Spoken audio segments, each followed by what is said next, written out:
ازيكم عاملين ايه؟ يا رب تكونوا كويسين وكل حاجة كويسة. صديقي القمر الجميل، اهلا بيك اخيرا في فيديو تفاصيل الفاينل ريفيجن. الفيديو ده اللي هتعرف فيه كل التفاصيل اللي انت عايزها عن الفاينل ريفيجن، سواء السنتر سواء الاونلاين سواء الكتب، هنعمل ايه، نخلص امتى، الحصص تمشي ازاي. كل حاجة انت عايز تعرفها هتلاقيها ان شاء الله في الفيديو ده. طيب نبدأ بأول حاجة معانا والكتاب بتاعنا.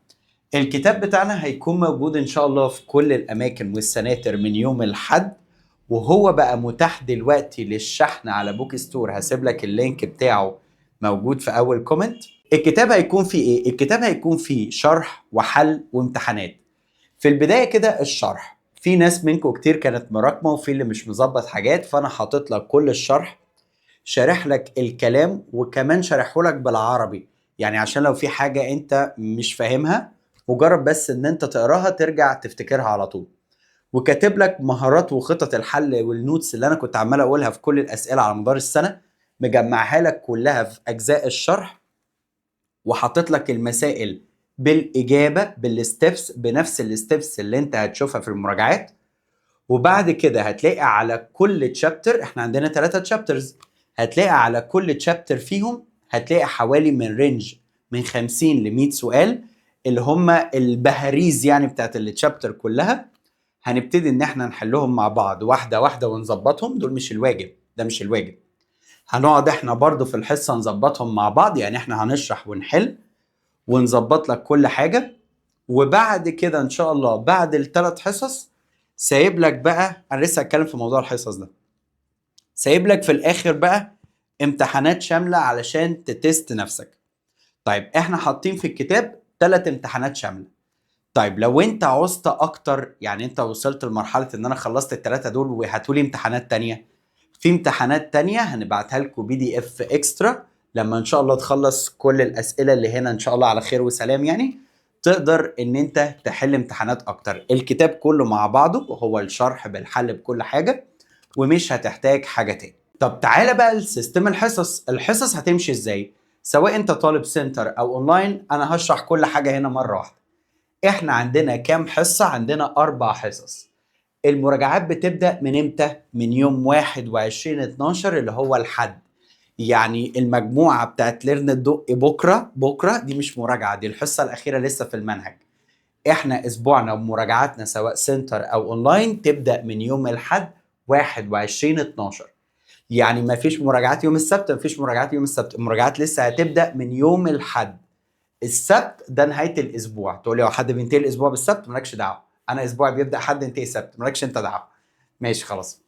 يبقى احنا من يوم 21/12 هينزل لك، طبعا انت لو طالب اونلاين هينزل لك الحصه الاونلاين، ولو انت طالب سنتر بتحضر بقى في مجموعتك. يعني اللي مجموعته يوم الاحد بيحضر 21، اللي مجموعته يوم الاثنين بيحضر 22، نفس حصص نفس مواعيد الحصص العاديه، ما فيهاش اي اختلاف. طيب الحصة التانية تبدأ من يوم 28/12. 28/12 دي هيكون برضو نفس الكلام، اللي هو يوم الحد، دي هتكون المراجعة التانية. هنراجع فيها على تشابتر 2. ونيجي بقى على الحصة التالتة، دي متاحة اونلاين بس. ليه؟ تشابتر 3 ده اكتر تشابتر اتظلم. كله مراكمه اصلا، يعني المراكمين اكتر من اللي ماشيين. طبعا الناس المحترمة على عيني وراسي اللي وصلت للحصة الأخيرة، ربنا يوفقك، انت راجل تحفة. اما بقى انت اصلا مريح من ساعه امتحان الشهر الثاني بتاع المدرسه، اللي هو فايتك اصلا كل 3.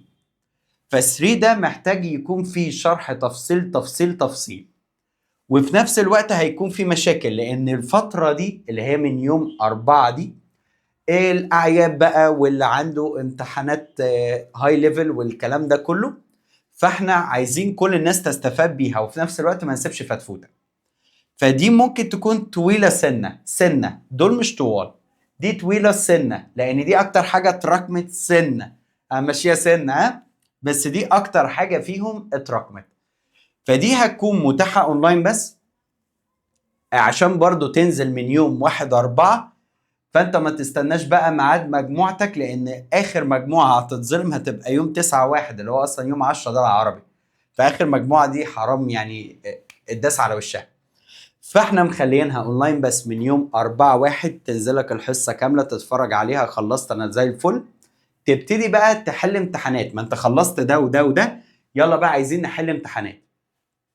الحصة الرابعة هي عبارة عن general exams، امتحانات عامة شاملة بقى على ال 3 chapters بمستويات حلوة. دي هتنزل لك من يوم 5/1. طب هو أنا لازم أشوف دي يوم 5/1؟ مش شرط، يعني أنت على حسب ما تخلص إن شاء الله، يعني مش هتراكم برنامج المراجعة إن شاء الله. يعني لما تخلص كل الكلام ده، خلاص خلصت 3، الدنيا تمام. هنا أنت قاعد تحل بس، يعني أنا خلصت.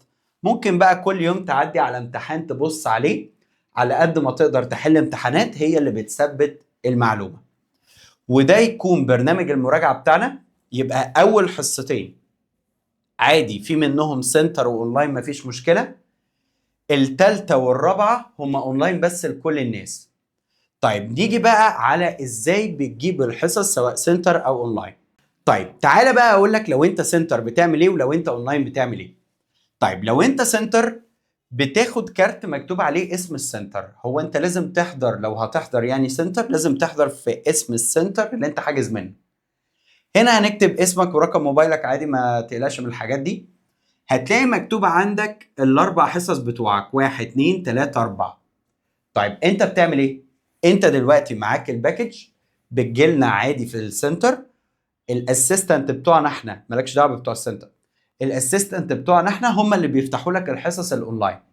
يعني انت يوم حصتك عادي بتروح تجيب الباكج بتاعتك، بتاخد كارت زي ده. لما تجيلنا احنا بقى الاسيستنت بتوعنا احنا هم اللي هيفتحوا لك الحصه الثالثه والرابعه اونلاين. طبعا بجانب ان الحصه اللي انت بتحضرها سنتر بتتفتح لك تاني اونلاين. طب لو انا جبت الباكج وحضرت اول واحده بس وعايز اكمل اونلاين، ينفع؟ بينفع عادي، مفيش مشكله. ماشي. يبقى طلاب السنتر انت اللي هتستلموا كارت زي ده. اوكي. الكارت ده هو اللي هيكون بيضمن حقك ان انت معاك الباكج، في ساعتها الثالثه والرابعه هيتفتحوا لك عادي. طيب كان المفروض الاربع حصص ده سعرهم، بس حسينا ان هو فعلا لود كبير او تقيل شويتين، فاحنا عملنا لكم خصم بقت ب 240 بدل ال 320. طيب لو انت طالب اونلاين، احنا عملنا لكم برضو كود كده مخفض اللي هو فيه المراجعات كلها مره واحده. هتلاقيه كود بالبنفسجي كده ومكتوب عليه فاينل ريفيجن.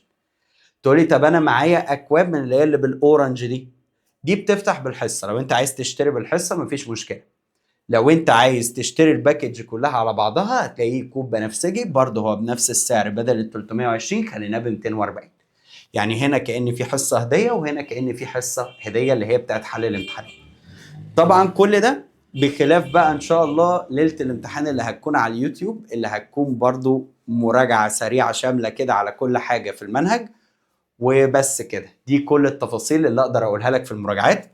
ده لطلاب السنتر، ده لطلاب الاونلاين. ااكد على حاجه، طالب السنتر مش هيديك اكواد اونلاين.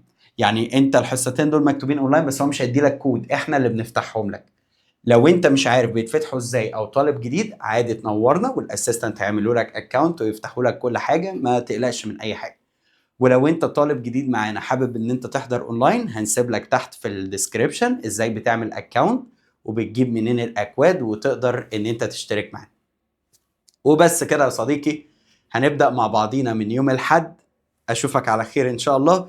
ربنا معاكم. لو حد عنده اي سؤال يقدر يسأل.